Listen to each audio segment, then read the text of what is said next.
السلام عليكم ورحمة الله. أشهد أن لا أشهد أن لا إله إلا الله وحده لا شريك له وأشهد أن محمدا عبده ورسوله أما بعد فأعوذ بالله من الشيطان الرجيم بسم الله الرحمن الرحيم الحمد لله رب العالمين الرحمن الرحيم مالك يوم الدين إياك نعبد وإياك نستعين اهدنا الصراط المستقيم صراط الذين أنعمت عليهم غير المغضوب عليهم ولا الضالين. Sejak kemarin Ramadan telah dimulai. Bulan puasa ini telah Allah Ta'ala sediakan untuk kita secara khusus untuk menjalin hubungan dengan Allah Ta'ala dan untuk perbaikan rohani kita. Semoga Allah Ta'ala memberikan taufik kepada setiap Ahmadi untuk memperoleh manfaat sebanyak-banyaknya dari bulan ini. Namun, harus selalu diingat bahwa manfaat yang sejati hanya akan diperoleh ketika setelah Ramadan pun kita tetap memelihara standar kecintaan kepada Allah dan ibadah, bahkan berusaha meninggikannya. Maka barulah kita akan menjadi orang-orang yang memenuhi tujuan penciptaan kita. Sebagaimana dalam beberapa Jumat yang lalu,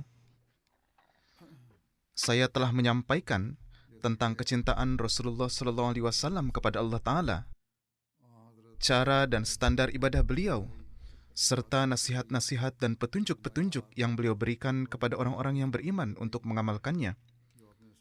Kemudian, saya juga menyampaikan peristiwa-peristiwa tentang hamba sejati beliau, Hazrat Masih Maud alaihissalam, dalam mengikuti sepenuhnya uswah hasanah Rasulullah SAW.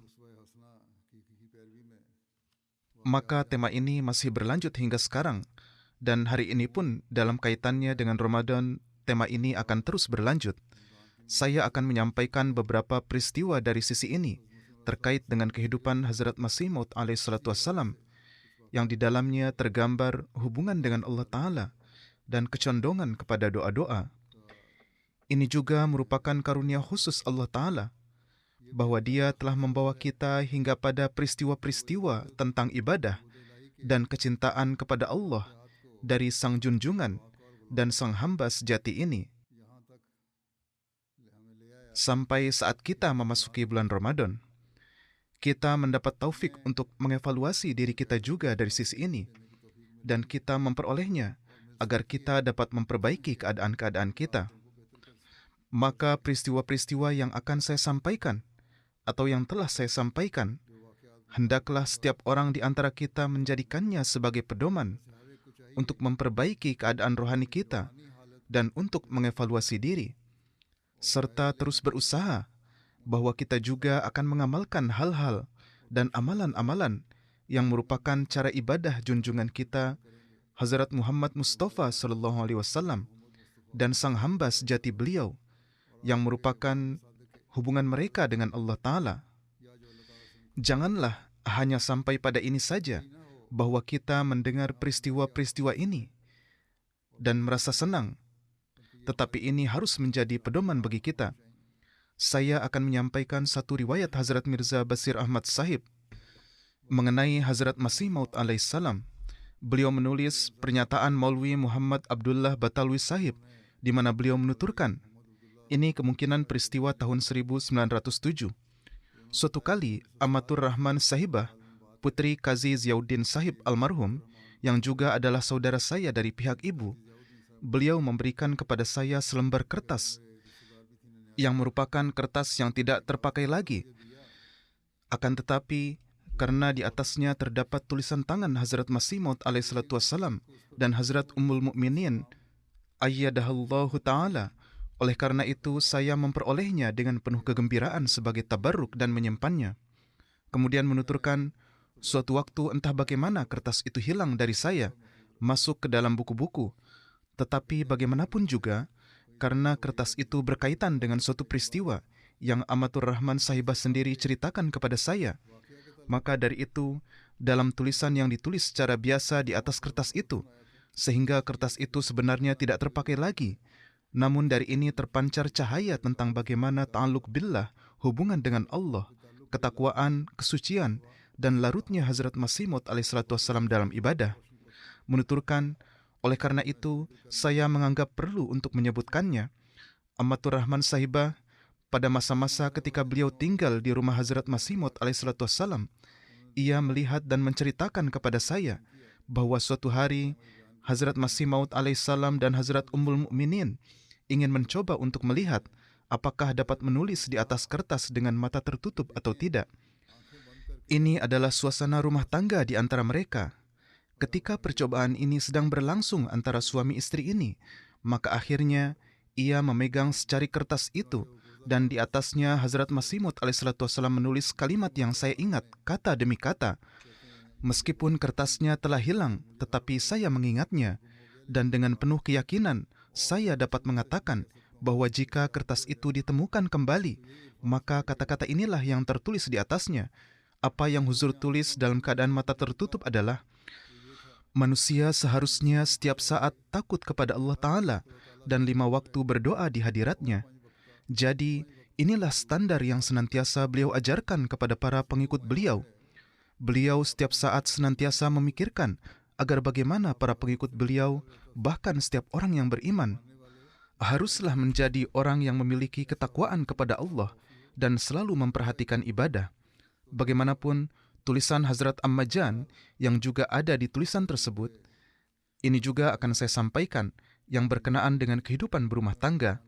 Kata-kata sederhana Hazrat Ammajan berbunyi, Mahmud adalah anak saya yang tercinta, janganlah ada seorang pun yang mengatakan sesuatu kepadanya.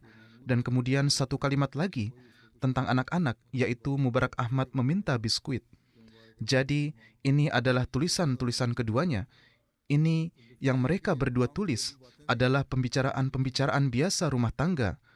Kemudian menuturkan, tulisan Hazrat Masih Maud alaihissalatu wassalam meskipun terputus-putus, akan tetapi jelas, meskipun ditulis dengan mata tertutup, dan tampak seperti ditulis dengan cara mengalirkan pena, namun bagaimanapun juga, di dalamnya terdapat kekuatan dan dapat dibaca. Meskipun ditulis dengan mata tertutup, di dalamnya terdapat keteraturan baris seperti halnya tulisan-tulisan lain beliau, dan seperti halnya dalam tulisan-tulisan seseorang yang menulis dalam garis lurus, itu tetap terjaga, garisnya lurus. Sementara itu, huruf-huruf Hazrat Ummul Mukminin berada di atas dan di bawah, dan pembagian barisnya juga tidak terjaga. Kemudian menuturkan, tetapi satu hal khusus yang ada di dalamnya, yang selalu mengesankan bagi saya, dan memang ini sungguh mengesankan, yakni saat beliau sedang duduk di rumah beliau dengan santai, lalu tiba-tiba suatu hal harus ditulis oleh Huzur alaihissalatu wassalam secara spontan, maka yang terlintas dalam diri beliau tidak lain hanyalah kalimat-kalimat nasihat, sementara tulisan Hazrat Ummul Mukminin adalah apa yang ada dalam pikiran beliau dan sesuai dengan suasana yang ada pada saat itu. Dan ini adalah kenyataan, yakni inilah perbedaan yang ada antara seorang utusan Tuhan dan manusia biasa. Jadi di dalam hati beliau ada suatu keperihan, bagaimana agar manusia dapat didekatkan kepada Allah Ta'ala, dan bagaimana agar timbul dalam diri manusia kecintaan terhadap ibadah. Jadi ini adalah suatu hal sederhana dari suasana berumah tangga. Mia Abdullah Sahib Sanauri menyebutkan, pada tahun 1884, Hazrat Sahib berkehendak untuk pergi keluar dari Kadian untuk melakukan khalwat di suatu tempat dan juga akan melakukan perjalanan di Hindustan. Maka dari itu beliau berkehendak untuk berkhalwat di Sujanpur, dan berkaitan dengan hal ini, Huzur telah mengirimkan kepada saya, yakni Mia Abdullah, sebuah kartu pos yang ditulis dengan tangan beliau sendiri, Maka saya menjawab, mohon saya juga agar disertakan dalam perjalanan ini. Huzur lalu menyetujuinya. Namun kemudian Huzur menerima ilham berkaitan dengan perjalanan ke Sujanpur, yakni pemecahan kesulitanmu akan terjadi di Hoshiarpur. Maka beliau pun meninggalkan keinginan untuk pergi ke Sujanpur dan berniat untuk pergi ke Hoshiarpur. Ketika beliau pada bulan Januari 1886 hendak pergi ke Hoshiarpur, maka dengan menulis surat, Hazrat Sahib memanggil saya ke Kadian dan menulis surat kepada Syekh Meher Ali, seorang tokoh di Hoshiarpur, yang isinya, saya ingin datang ke Hoshiarpur untuk 2 bulan. Jadi tolong carikan sebuah rumah yang terletak di pinggir kota, yang di dalamnya juga terdapat ruangan di lantai atas. Syekh Meher Ali lalu mengosongkan salah satu rumahnya yang terkenal dengan nama Tawilah. Huzur berangkat dengan duduk di suatu kereta kecil melalui jalan Sungai Beas. Mia Abdullah Sahib menuturkan, saya bersama-sama dengan Syekh Hamid Ali dan Fateh Khan.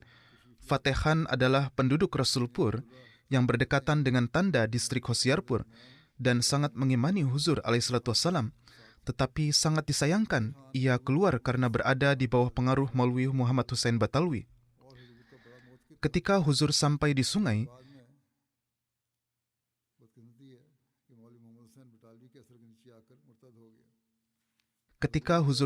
sungai, maka mereka mengambil perahu untuk menyeberangi sungai.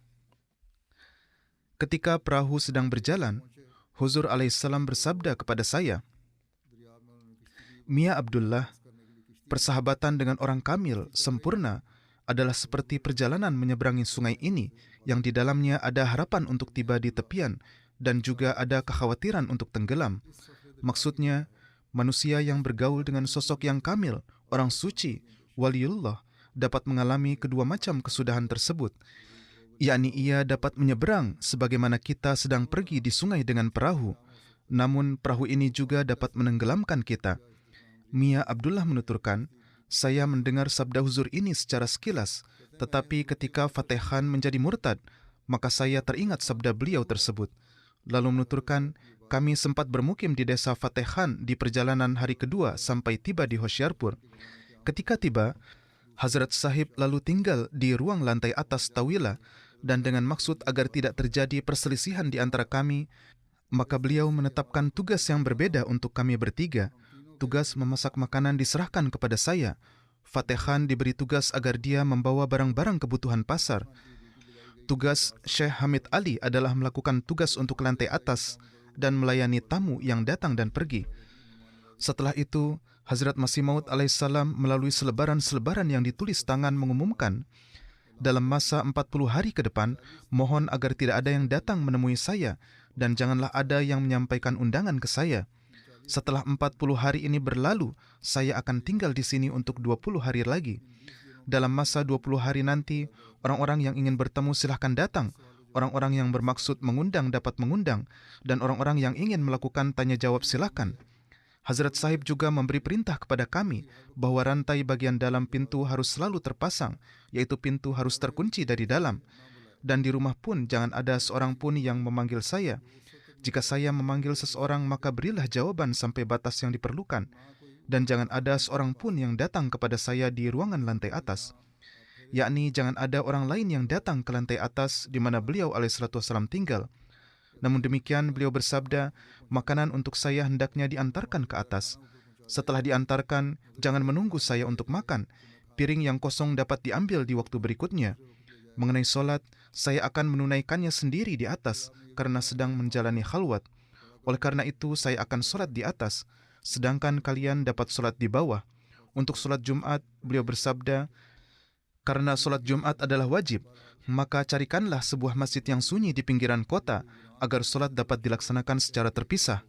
Alhasil, di luar kota terdapat sebuah kebun yang di dalamnya ada masjid yang kecil yang tidak terpakai. Di hari Jumat, Huzur pergi ke sana, mengimami kami solat, dan beliau juga yang menyampaikan khutbah. Mia Abdullah Sahib menuturkan, saya biasa naik ke atas untuk meletakkan makanan dan tidak berbicara apa-apa dengan Huzur, kecuali jika Huzur sendiri yang berbicara kepada saya. Maka saya pun menjawabnya. Pada suatu ketika, beliau bersabda kepada saya, wahai Mia Abdullah, pada hari-hari ini pintu-pintu besar rahmat Allah Ta'ala terbuka bagi saya. dan terkadang untuk waktu yang lama Allah Ta'ala terus berbicara dengan saya. Jika peristiwa-peristiwa ini dituliskan, niscaya akan menjadi beberapa halaman panjangnya. Mia Abdullah Sahib juga mengatakan, wahyu mengenai putra yang dijanjikan pun turun di masa khalwat ini. Setelah kembali dari Hoshiarpur, beliau langsung mengumumkan nubuatan tersebut. Nubuatan ini diumumkan pada tanggal 20 Februari 1886, yang dalam jemaat dikenal dengan nubuatan Muslih Maud. Merupakan suatu kebetulan yang istimewa bahwa hari ini juga adalah tanggal 20 Februari, hari penggenapan nubuatan tentang putra yang dijanjikan, yang tergenapi dengan penuh keagungan. Putra yang dijanjikan itu, yang lahir sesuai nubuatan, menegakkan khilafat selama 52 tahun, dan Allah Ta'ala menganugerahinya dengan banyak keberhasilan. Segala nubuatan, ilham, dan hal-hal yang disebut dalam nubuatan Muslih Maud itu terpenuhi dalam diri Hazrat Mirza Bashiruddin Mahmud Ahmad radhiyallahu ta'ala anhu. Saya menyebutnya sebagai kebetulan yang istimewa karena peristiwa ini terlintas di hadapan saya tepat pada hari ini, padahal bisa saja muncul sebelumnya atau sesudahnya. Di dalamnya terdapat hikmah dari Allah Ta'ala, yakni hal itu muncul di hari ini, dan saya pun dapat menyampaikannya. Berkenaan dengan tanggal 20 Februari, hari nubuatan Muslih Maud, telah dijelaskan latar belakang bagaimana beliau pergi menjalani khalwat dan beliau menerima kabar suka. Hari Muslih Maud sedang diadakan di berbagai jemaat. Melalui ini sejarah dapat diketahui. Program-program juga disiarkan di MTA dan harus disaksikan. Mia Abdullah menuturkan, setelah 40 hari berlalu, sesuai dengan pengumuman, beliau tinggal lagi untuk 20 hari di sana. Pada masa itu, banyak yang mengadakan undangan, ada yang datang untuk berdiskusi keagamaan, dan orang-orang dari luar yang pernah bertemu Huzur juga datang sebagai tamu. Pada hari-hari itu pun terjadi perdebatan beliau dengan Murlidar yang tercatat dalam buku Surma Chashma Arya. Setelah 2 bulan selesai, Hazrat Sahib kembali ke Kadian melalui jalan yang sama. Sekitar 5 mil dari Hoshiarpur terdapat makam seorang wali. Di sana, di sebuah taman yang rindang, Huzur turun dari kendaraan dan bersabda, tempat ini teduh dan bagus, mari kita berhenti sejenak. Beliau kemudian menuju makam tersebut. Mia Abdullah menuturkan, saya mengikuti beliau dari belakang, sedangkan Syekh Hamid Ali dan Fateh Khan tetap berada di dekat kendaraan. Huzur membuka pintu makam, masuk, berdiri di bagian kepala kuburan, mengangkat tangan dan berdoa sejenak. Setelah kembali, beliau bersabda, ketika saya mengangkat tangan untuk berdoa, wali yang dikuburkan di sini keluar dari kuburnya dan duduk berlutut di hadapan saya. Jika Anda tidak bersama saya, maka saya akan berbicara dengannya. Beliau menyebutkan bahwa matanya besar dan kulitnya berwarna sawo matang. Beliau lalu meminta agar penjaga makam ditanya tentang kehidupan sang wali tersebut. Penjaga itu berkata bahwa ia sendiri tidak pernah melihatnya karena wafatnya sudah hampir 100 tahun yang lalu.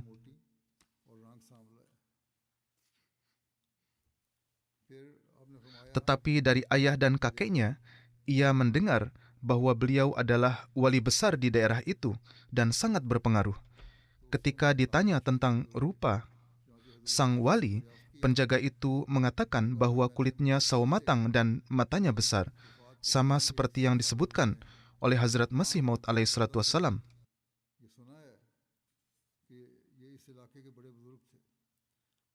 Sebagian orang mengatakan bahwa percakapan dengan orang yang telah wafat dapat terjadi pada orang-orang saleh, para wali Allah, dan para nabi. Itu adalah cara Allah Ta'ala sendiri.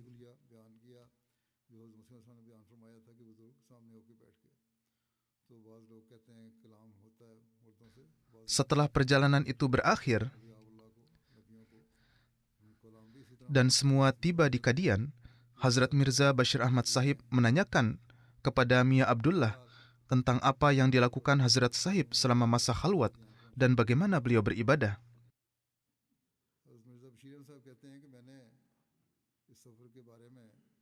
Mia Abdullah menjawab, kami tidak mengetahui secara rinci karena beliau tinggal di ruangan atas dan kami tidak diperintahkan naik kecuali dengan izin untuk mengantarkan makanan. Pada suatu hari, ketika mengantarkan makanan, Hazrat Sahib bersabda, saya menerima ilham, burika man fiha wa man haulaha. Beliau menjelaskan, man fiha merujuk kepada diri saya, yakni Hazrat Masih Maud alaihissalatu wassalam, sedangkan man haulaha berarti Anda semua yang ikut bersama saya. Mia Abdullah Sahib lalu menuturkan, saya saat itu sepanjang hari berada di dalam rumah. Hanya hari Jumat saja keluar bersama Huzur alaihissalatu wassalam, dan Syekh Hamid Ali pun kebanyakan tinggal di dalam rumah. Akan tetapi Fatehan lebih sering berada di luar sepanjang hari, dan kurang lebih saat ilham ini pun ia sedang berada di luar. Ini menurut pandangan Hazrat Mirza Bashir Ahmad Sahib. Mia Abdullah Sahib juga menuturkan, pada masa itu, Fatehan adalah pengikut Hazrat Masih Maud alaihissalatu wassalam yang sangat setia, hingga sering berkata kepada kami, saya menganggap Hazrat Sahib sebagai Nabi. Mendengar ini, saya, Mia Abdullah, merasa gelisah, karena menurut keyakinan yang umum, tidak mungkin Nabi datang lagi. Namun Fatehan saat itu sedemikian rupa setia sehingga menyebut beliau sebagai Nabi bahkan sebelum beliau mengambil baiat atau membuat pendakwaan diri apapun. Peristiwa itu terjadi 3 atau 4 tahun sebelumnya. Akan tetapi ketika ia kemudian tergelincir, ia pun menjadi murtad. Oleh karena itu, manusia pun harus senantiasa berdoa agar memperoleh kesudahan yang baik dan terus berusaha memperkuat iman, khususnya dalam doa-doa di bulan Ramadan, agar Allah Ta'ala meneguhkan kita dalam keimanan. Mia Abdullah juga menyebutkan, suatu kali saya mengantarkan makanan, lalu Huzur bersabda, Allah berbicara kepada saya dengan cara sedemikian rupa, sehingga jika sedikit saja diungkapkan, maka orang-orang yang tampak sebagai pengikut akan berpaling. Dan memang, ketika beliau kemudian menyampaikan pendakwaan diri beliau, sebagian orang berpaling dan semakin menentang karena mereka tidak dapat membayangkan bahwa Allah Ta'ala dapat berbicara dengan cara demikian. Kemudian, mengenai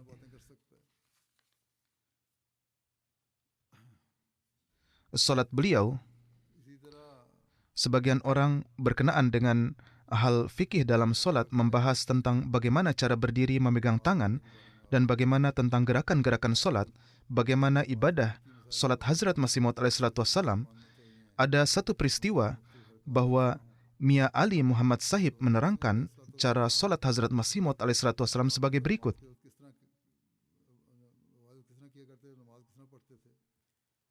Suatu saat, saya melihat Huzur solat sunat. Beliau solat sunat sebelum solat fardu.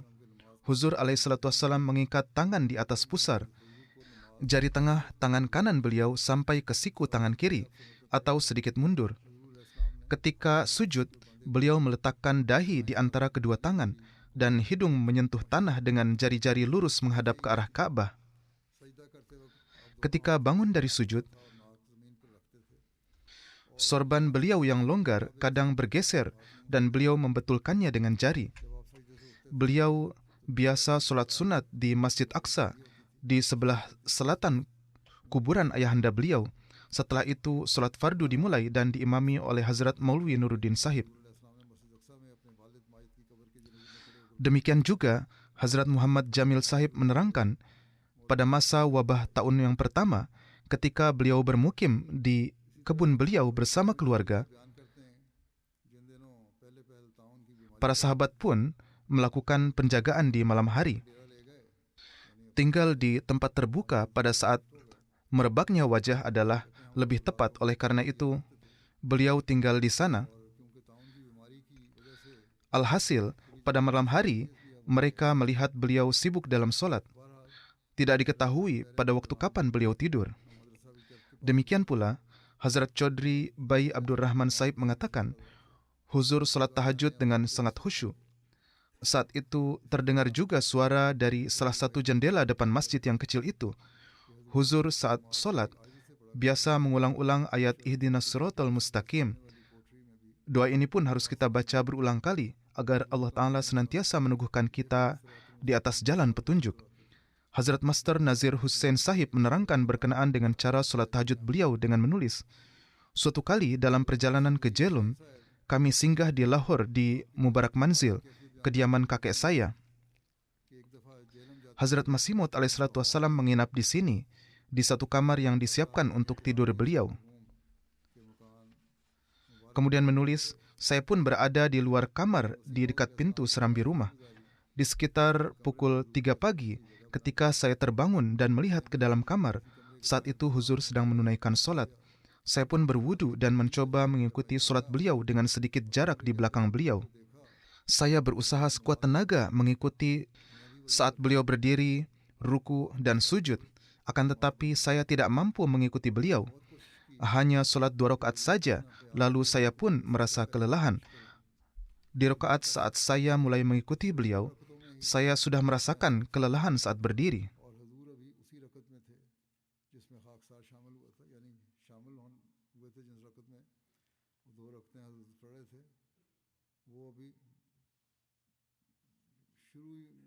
Menuturkan, saya pun lantas solat sendiri secara terpisah.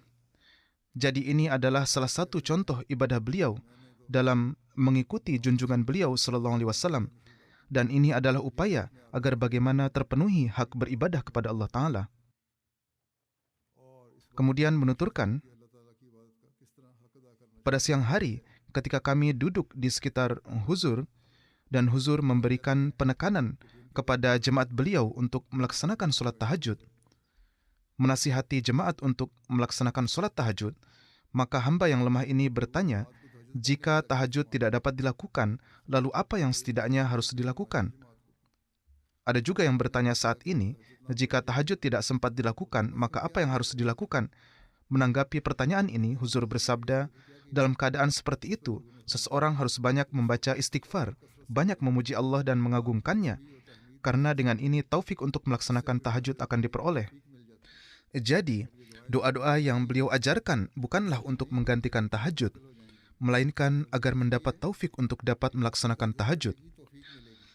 Hazrat Mirza Bashir Ahmad Sahib juga menulis, ketika saya lalai melaksanakan tahajud, ini mungkin pernyataan Mirza Bashir Sahib atau pernyataan perawi, maka saya mengamalkan ini dan saya akhirnya mendapat taufik untuk melaksanakan tahajud.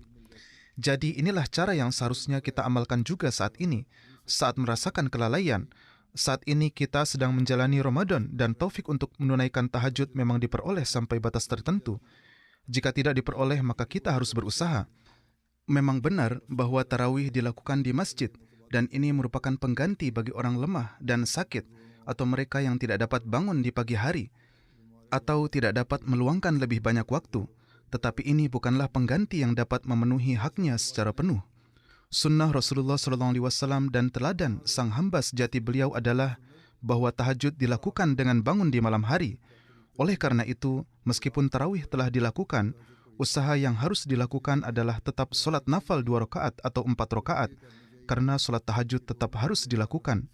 Demikian pula, Hazrat Khairuddin Sahib meriwayatkan, suatu ketika Hazrat Masih Maud alaihissalam pada hari-hari musim semi di pagi hari, sekitar pukul 8 meninggalkan Qadian untuk berjalan kaki di jalan yang terletak antara Haini dan Kadir Abad. Beliau melakukan solat nafal 2 rakaat saat tiba di perbatasan Qadian, dan kemudian kembali ke Qadian melalui desa kami. Artinya, bahkan saat berjalan kaki pun beliau tetap mengingat ibadah. Sekarang pun yang harus dilakukan oleh mereka yang tinggal di Qadian dan sekitarnya adalah melaksanakan solat nafal dan juga solat-solat lainnya di Qadian, karena mengingat kedudukannya sebagai tempat yang suci, dan oleh karena itu tingkatkanlah juga standar-standar dalam ibadah-ibadah untuk memenuhi hak tempat suci ini. Hazrat Malik Niyaz Muhammad Sahib menuturkan, pada tahun 1904, ketika saya pergi ke Qadian, Hazrat Masih Maud alaihissalam selama kasus Karamdin, beliau sering pergi ke Gurdaspur. Ketika saya juga pergi ke sana, Huzur tinggal di sebuah rumah di dekat kolam bersama para sahabat beliau yang juga tinggal di sana. Langgar hana pun dijalankan di tempat yang sama. Di pengadilan, saya melihat bahwa untuk Huzur sebuah tikar dibentangkan dan Huzur duduk di atasnya, dan para sahabat lainnya juga duduk di atasnya. Itu adalah tikar yang besar. Satu hal yang saya perhatikan dan sangat saya ingat adalah tentang Huzur yang selalu dalam keadaan berwudu, yakni ketika Huzur pergi buang air kecil dan sebagainya, setelah itu Huzur pasti akan berwudu. Dan dari situ saya yakin bahwa Huzur alaihissalam selalu dalam keadaan berwudu. Beliau selalu membaca Subhanallahi wa bihamdihi Subhanallahil azim dengan sangat perlahan dan terus-menerus. Hazrat Chaudhry Bhai Abdurrahman Sahib meriwayatkan, pada masa-masa awal, kebiasaan huzur adalah huzur dalam solat umumnya datang ke masjid paling awal. Jadi suatu kali saya mencoba untuk datang lebih awal, tetapi huzur sudah ada di sana terlebih dahulu. Huzur Akdas menghabiskan sebagian masa muda beliau yang meliputi sekitar 7 tahun di Sialkot. Di sana juga hari-hari dan malam-malam yang beliau lalui di sana, yang paling menonjol adalah kecintaan beliau kepada Allah. Dan siapapun yang mengetahui, secara khusus menyebutkan khalwat dan kesendirian huzur, serta larut dan khusyuknya beliau dalam solat dan tilawat. Dalam hal ini, saya juga akan sampaikan kesaksian beberapa orang terpercaya dan terhormat dari Sialkot. Hakim Badar Hussain Sahib menulis, ini adalah kesaksiannya, meskipun ia setelah pendakwaan diri Hazrat Masih Maud alaihissalam, ia termasuk di antara musuh Ahmadiyah yang terdepan, dan sebagai seorang penulis, ia pun melontarkan keberatan yang keras terhadap beberapa peristiwa Hazrat Masih Maud alaihissalam, tetapi kenangan suci tentang masa tinggal huzur di Sialkot tidak dapat dilupakan bahkan di tengah permusuhan. Maka ia menulis, sosok ini yang merupakan insan yang sangat terpercaya, penuh dengan kebaikan dan kepribadian, berjiwa luhur dan berhati mulia, dan memiliki semangat tinggi sehingga tidak takut dengan siapapun. Dan begitu beliau masuk, beliau meminta air untuk berwudu, dan setelah selesai berwudu, beliau melaksanakan sholat maghrib. Ada juga ibadah lain beliau, dan beliau larut dalam hal itu. Setelah itu, beliau pun melakukan zikir ilahi. Kemudian, pemimpin Muslim terkenal, Maulwi Zafar Ali Khan Sahib, ayahnya yang terhormat, yang adalah editor Surat Kabar Zamindar, Munshi Sirajuddin Sahib yang telah wafat menyatakan, Mirza Ghulam Ahmad sekitar tahun 1860 atau 1861 adalah seorang juru tulis di distrik Sialkot. Pada saat itu beliau berusia 22 atau 23 tahun, dan kami dapat menyaksikan dengan mata kepala sendiri bahwa di masa muda pun beliau adalah sosok yang sangat saleh dan muttaqi. Setelah bekerja, seluruh waktu beliau dihabiskan untuk mempelajari agama, dan beliau jarang bergaul dengan orang banyak. Suatu ketika, Hazrat Syekh Yaqub Ali Sahib Irfani bertemu Syed Mir Hassan Sahib di Sialkot, yang juga telah saya sebutkan sebelumnya.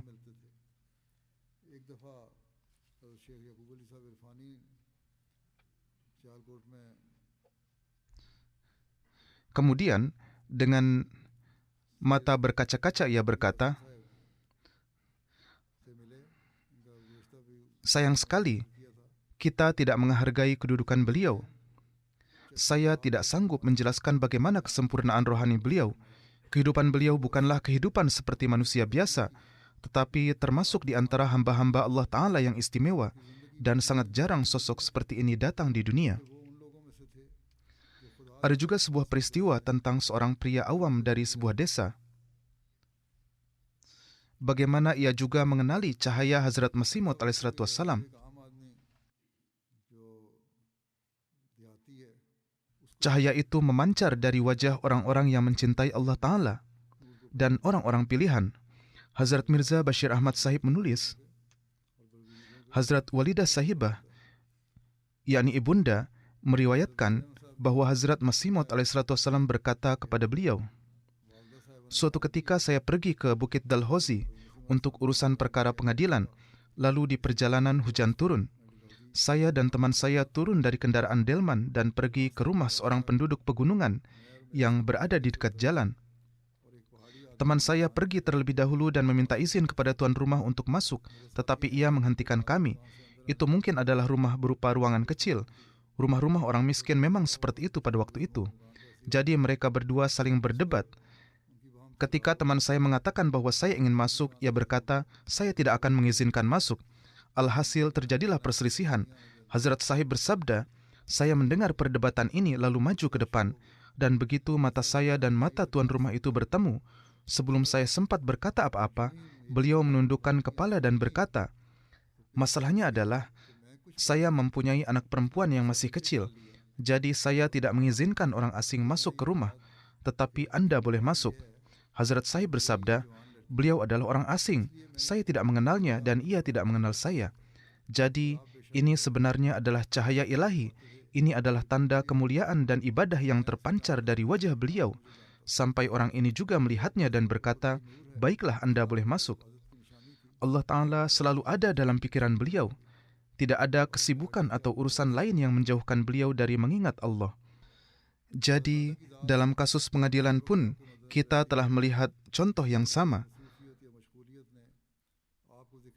Saya telah menyebutkan kejadian itu sebelumnya juga. Di saat-saat yang rapuh seperti itu, mengatur pelaksanaan solat adalah hal yang sulit, yakni ketika suatu perkara sedang disidangkan, tetapi beliau begitu bertawakal dan tidak mengharapkan apapun karena larut dalam kecintaan kepada Allah, sehingga ketika suatu perkara disidangkan di pengadilan, beliau dapat dipanggil kapan saja, petugas dapat memanggil kapan saja. Tetapi begitu waktu solat tiba, beliau meninggalkan panggilan pengadilan dan tanpa sedikit pun mengkhawatirkan kerugian yang akan ditimbulkan karena ketidakhadiran. Beliau memenuhi panggilan rumah Allah dengan mengucapkan labbaik dan hadir di hadiratnya.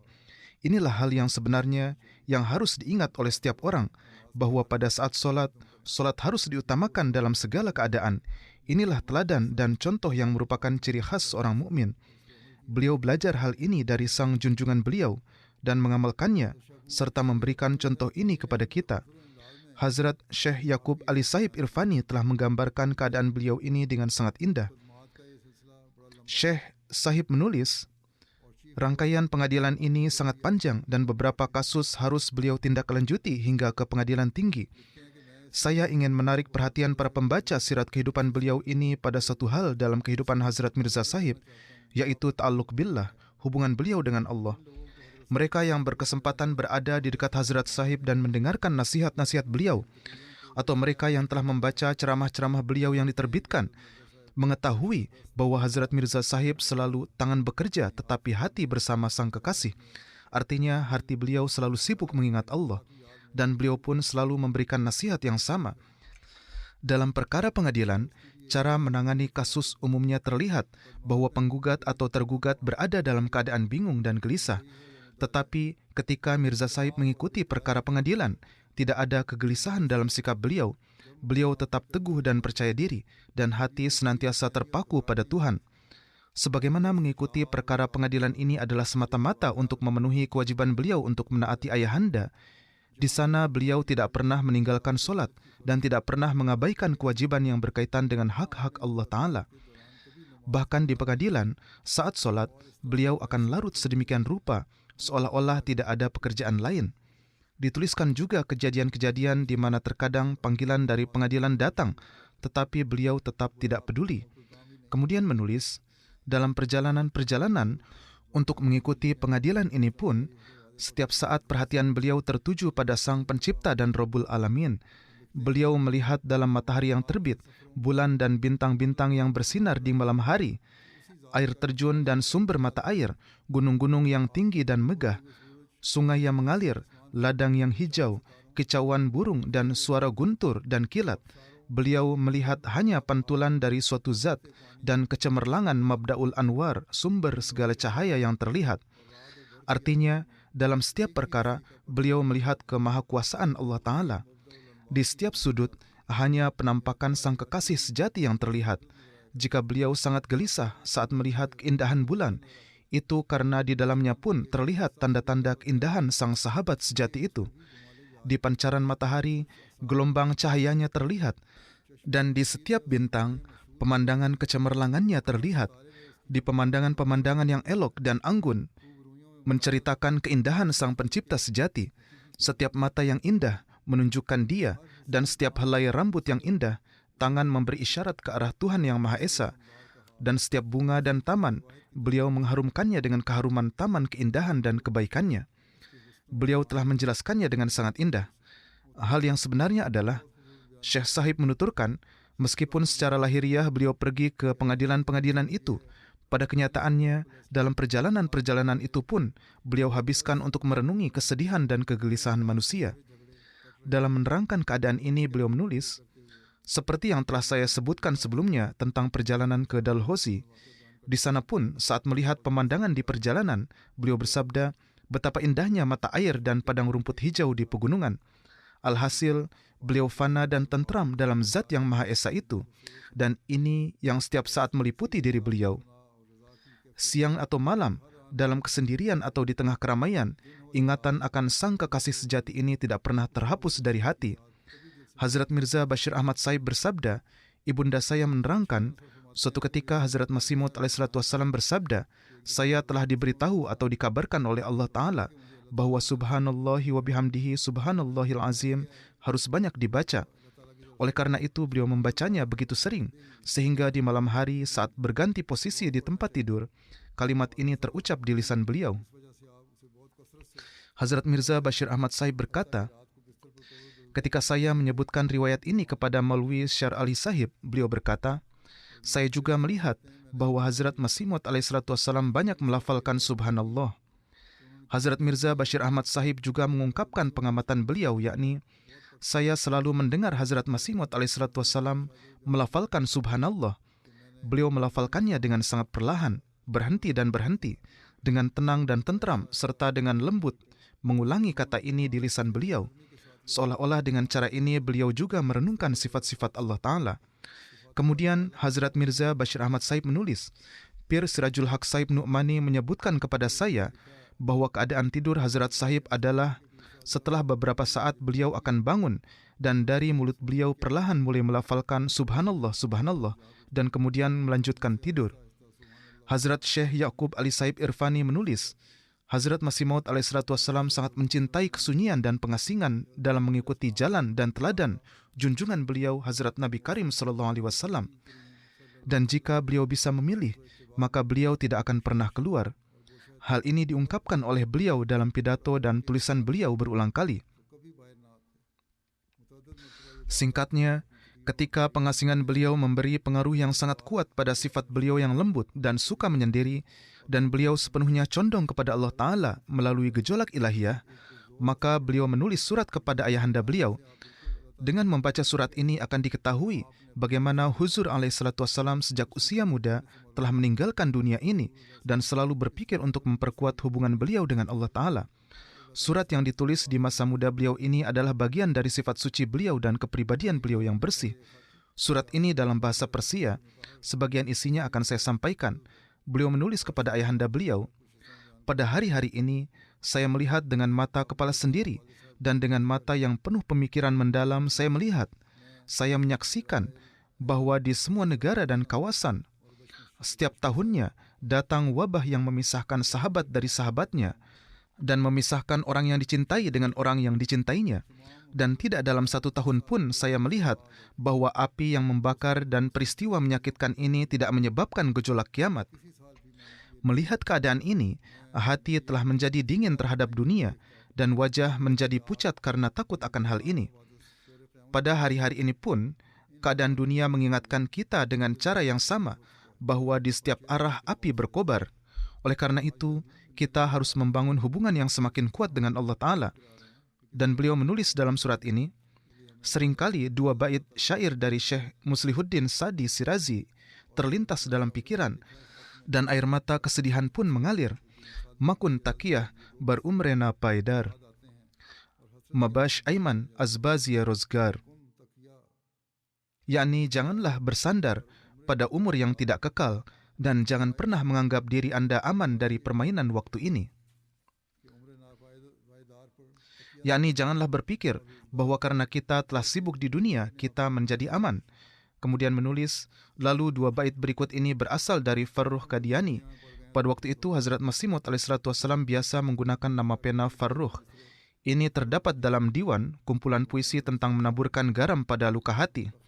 Bedunia edu, dil maban enojua, ke waktu ajal, mirasat nagaha. Yakni, wahai pemuda, janganlah mengikat hatimu pada dunia yang hina ini, karena waktu kematian datang secara tiba-tiba. Aku berharap bisa menghabiskan sisa hidupku duduk di sudut yang sunyi. Aku ingin menjauhkan diri dari pergaulan dengan orang-orang dan menyibukkan diri dalam mengingat Allah Ta'ala agar dapat memanjatkan maaf atas masa lalu dan memperbaiki apa yang telah terlewatkan. Dari surat ini diketahui, dan ini adalah surat yang panjang, bahwa Hazrat Masih Maud alaihissalam tidak mencari kemasyhuran dan kemuliaan, dan beliau memiliki hubungan yang murni dengan Allah Ta'ala, merupakan kenyataan bahwa beliau sangat mencintai kesendirian dan pengasingan, sehingga beliau tidak akan pernah tampil di depan umum jika bukan untuk melaksanakan perintah Allah Ta'ala. Beliau bersabda, jika Allah Ta'ala memberi saya pilihan antara kesendirian dan keramaian, yakni mana yang lebih saya sukai, maka demi Zat yang Maha Suci, saya akan memilih kesendirian. Dia telah mendorong dan memaksa saya untuk terjun ke medan pengkhidmatan. Kelezatan yang saya rasakan dalam kesendirian, hanya Allah yang mengetahui. Saya telah menjalani kesendirian selama kurang lebih 25 tahun dan tidak pernah, bahkan sedetik pun, saya ingin duduk di kursi singgasana kemasyhuran. Secara alami, saya merasa sangat benci duduk di tengah keramaian, tetapi saya diperintah oleh Allah yang Maha Kuasa. Jadi, beliau menulis surat kepada ayahanda beliau untuk meninggalkan segalanya, seolah-olah ini adalah semacam warisan kerajaan yang beliau tinggalkan. Ayahanda beliau masih memiliki 7 desa, dan beliau meninggalkan semuanya semata-mata karena kecintaan kepada Allah Ta'ala. Beliau juga terkadang memberi nasihat kepada para pengikut beliau dalam hal ini. Dalam sebuah riwayat tertera bahwa Mia Muhammad Musa Sahib berkata, suatu ketika saya pergi ke Kadian, ada seorang mu'alaf, ia mengajukan permohonan kepada Hazrat Masih Maud alaihissalam, wahai huzur, izinkan saya, panen sudah siap, dia adalah seorang tuan tanah yang besar. Saya harus membagi hasil panen dengan para petani. Pembagian hasil panen dilakukan dengan mereka. Beliau bertanya, berapa banyak hasil panennya? Lalu dijawab, wahai huzur, sangat banyak. Beliau bersabda, saya telah meninggalkan banyak desa bawahan dan memilih pintu Allah Ta'ala. Oleh karena itu, tinggallah Anda di sini untuk beberapa hari lagi. Perbaikilah keadaan agama dan serahkanlah urusan duniawi Anda kepada Allah Ta'ala. Allah Ta'ala akan memberimu karunia. Pada saat ini, beliau pasti mengetahui keadaan orang itu sehingga beliau bersabda demikian. Tetapi beliau juga telah bersabda di tempat lain bahwa urusan dunia tidak boleh diabaikan sama sekali. Karunia yang telah diberikan Allah Ta'ala juga harus dihargai. Jadi, untuk mendidik seorang muslim yang baru, beliau memberikan nasihat ini kepadanya. Jadi, ini juga sesuai dengan situasi yang ada. Setiap orang juga harus melihat keadaannya sendiri agar ia tidak tenggelam dalam dunia sampai benar-benar larut di dalamnya. Dan jangan juga memilih untuk melupakan dunia sepenuhnya sampai hak-hak dunia pun hilang. Jadi ada ajaran Islam yang seimbang dan ini harus dipegang teguh. Tetapi satu hal yang harus selalu diingat adalah jangan pernah meninggalkan Allah Ta'ala. Dalam hal ini kehati-hatian yang tinggi selalu diperlukan. Ini adalah beberapa segi tentang kecintaan serta ibadah beliau yang telah saya uraikan hari ini. Semoga Allah Ta'ala di bulan Ramadan ini memberi kita taufik untuk benar-benar memenuhi hak ibadah yang sebenarnya. Semoga Allah Ta'ala menjadikan kita seperti halnya tanda seorang mukmin dan muslim sejati.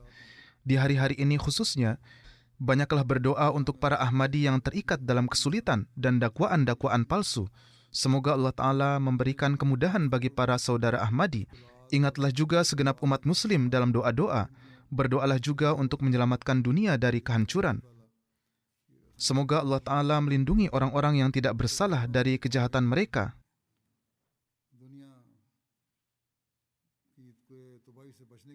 Dan jika perang dan kehancuran itu telah ditakdirkan, maka semoga Allah Ta'ala selalu melindungi orang-orang yang tidak bersalah darinya, dan semoga Allah Ta'ala menghukum orang-orang yang berbuat zalim.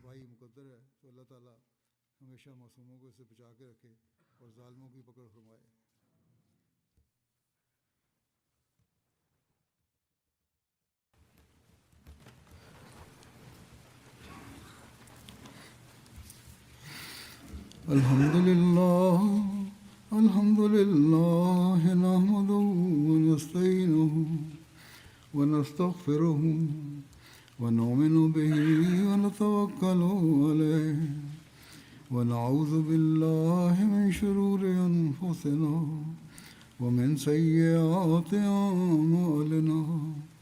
Man yahdihillahu fala mudilla lahu ومن يضلل فلا هادي له ونشهد أن لا إله إلا الله ونشهد أن محمدا عبده ورسوله.